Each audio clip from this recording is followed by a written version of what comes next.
Welcome to our YouTube channel. My name is Jenny Jo, and in this video, we're going to discuss using sections to manage the timing of class enrollment. Now you might be thinking, in my class settings, I've configured the class sign-up start date to be a certain day and time. Why would I use sections to do the same thing? And the answer is that the date setting in the class applies to all your members, but using sections allows you to differentiate between your families and let some enroll at one time and others enroll at another time, or not enroll at all. From the admin homepage, navigate to Members, Families, Sections. You might have sections that you don't want to be related to enrollment. An example might be a section for families that are on the graduation committee. For these sections, be sure that the Enable Enrollment Limitations box is not checked. It's important to note that if you use family sections to control enrollment, every family will need to be in at least one enrollment limiting section. Any family not in a section at all, or any family that's in only non-enrolling sections, such as the graduation section, will have no limits on their enrollment and will be able to enroll at any time. When new families join your co-op, their application sits in your approval box, waiting for you to manually approve it. This gives you the opportunity to make new member approval conditional upon certain fees being paid or contracts being signed, and you may have wished that there was a similar pause before approval step somewhere in the renewal process for returning families. Well, there is, and it's accomplished with sections. Sections can be used to manage class enrollment in 3 different ways: preventing enrollment, staggering enrollment, and closing enrollment. First, let's look at how to use a section to prevent or delay enrollment. Beside the name of the section, you would check the box to enable enrollment limitations. Then, you would enter a distant future date, such as January the 1st, 2100, in the default date field. This effectively bars the people in this section from enrolling. Do not leave the date field blank if you want to put enrollment limits on this section. For any section where the enrollment limitations are turned on, but a date is not entered, enrollment is not actually limited, and the people in that section will be enrollment ready right away. Any family in that section would be able to enroll whenever they want. If you would like the people in a section to be able to enroll in some matrices but not in others, you can use the per matrix settings to set different limits on different matrices. Note that any individual matrix whose date you leave blank will default to whatever is in the default date. It's important to note that if a family is in multiple enrollment-related sections, the least restrictive will have precedence. Let me explain how this works with the renewal process. Before you run the Force Edit Renewal tool, or whatever combination of actions that you perform at the time of your renewal, you can place all your families in an enrollment disabled section. In other words, the limitations are enabled and the date is far in the future. You could literally call it enrollment disabled or enrollment closed. Then launch your renewal process. As your families renew, and after you verify that their payments and forms have been received, you'll move them out of the disabled section and into an appropriate enrollment enabled section. You can do this in combination with the staggering enrollment we will discuss in a moment, or you can just use one enrollment enabled section so that everybody enrolls at the same day and time. Or, since a family that is in no section at all is immediately able to enroll, you could just remove them from the disabling section and then call it good. To assign families to sections, you can go to Members, Families, Manage, and select a family.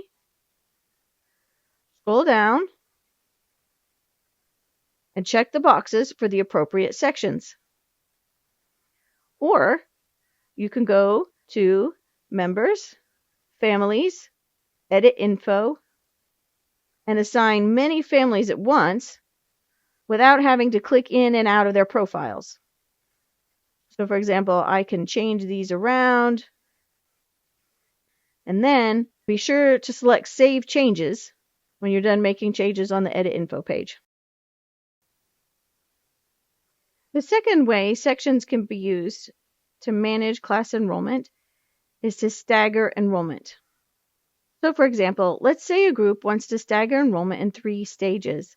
The teachers and board get to enroll first on Monday, and then the returning families on Tuesday, and then the new families on Wednesday. Or it could be by the hour. The teachers and board at 8 a.m., the returning families at 10 a.m., and everyone else at noon. In this example, we need 3 sections. Click plus a section to add a new section. Give it a name, and then click Save.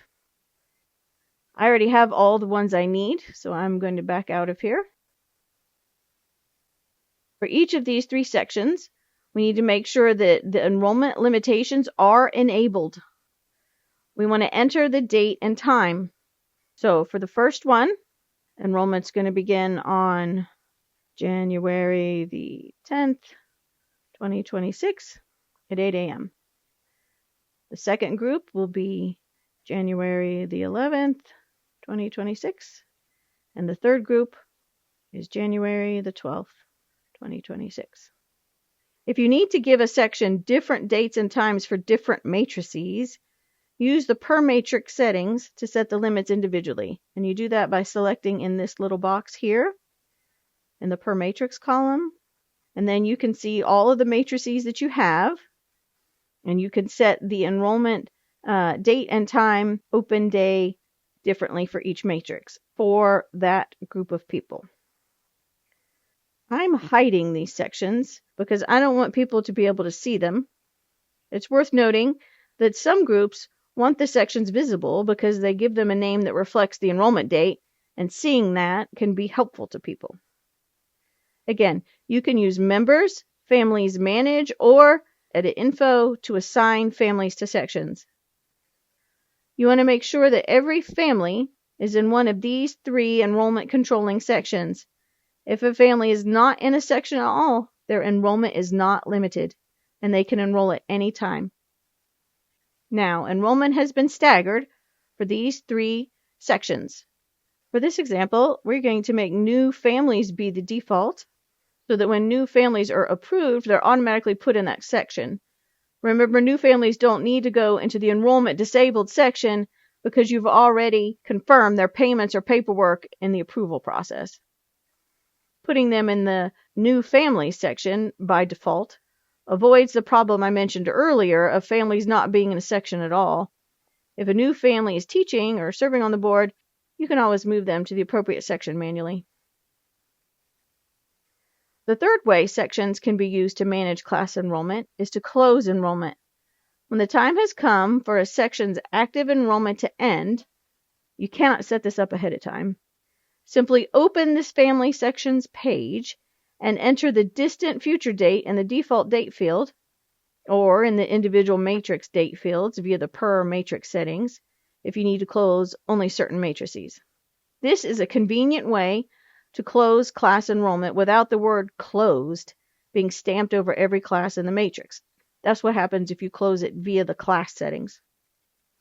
You can close some sections while not closing others. For instance, if you wanted the board and teachers to no longer have access when it is the new family or the returning family's turn to enroll. So to do that, let's say it is now January the 11th, and I want the teachers and board to not be able to get in there anymore. So I'm going to put 1/1/2100. And now it's closed for the teachers, and the returning families get in on the 11th, and then the new families get in on the 12th. This completes the tutorial on managing enrollment with sections. If you have any further questions, please contact us by creating a ticket in your support center, sending an email to support@homeschool-life.com, or calling 920-755-0257.